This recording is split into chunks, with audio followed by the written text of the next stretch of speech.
Let's start with the audio tile.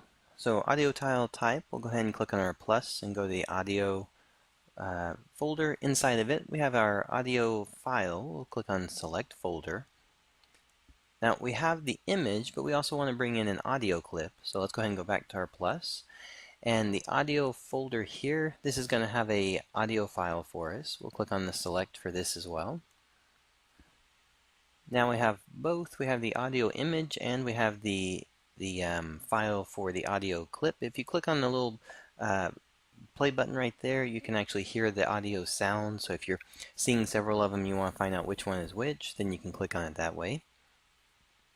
Setting up the audio tile type. Once we have this selected, we can go to our audio tile type. For the tile description, two ways. This is going to be something you could say audio tile type, and or if you want to be more specific, you may have 10 or 15 different audio clips that you're wanting to use in the game with the same type of image. Well, if we want to make it specific, we could say that this is going to be a ambient background.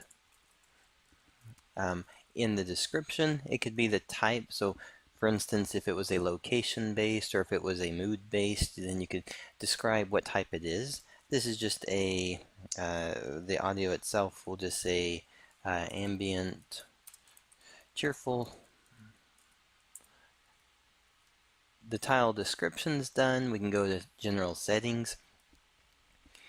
Typically, like for this one in particular, we're going to say it's not going to be visible in the game when it's played. It's not going to receive light. We just want it to be an ambient sound that's being played in the background. With that being done, we don't really have to then care about whether it's in front or back. We'll leave these default. Thumbnail image, let's go ahead and make sure that we apply this. If you only have one image inside your scene, in terms of the file itself, then it's going to automatically use this as the thumbnail, so you don't have to do it, but it's good practice to be going into these steps and going through those. General settings is done. Collider, we want to turn collider off because we don't want the collider, we don't want the player to collide with an invisible object for the audio. We just want it to be in the scene to play an audio file.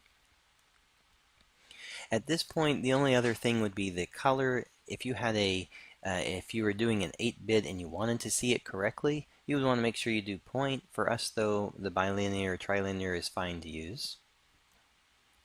Alright, now here's the good part, is that everything else by default is what you want it to be. You don't have to worry about all the other settings because this is going to be a looping ambient sound. If it was going to be a sound that was intended to be triggered by a player walking over it and then it plays an audio clip, then you would want to use the trigger settings and enable it so that it would play when you go through it.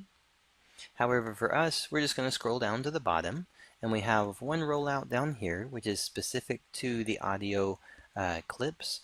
The audio clip here, if we click on the none, we'll see we have the audio file to choose from. You can click on the play button to double check which one it is in case you have a lot of them named the same, then you want to make sure that you can hear it. I'm going to choose this for the audio. That means this one is being assigned to this. You can go ahead and adjust from here specifics to it, and or you can leave them how they are.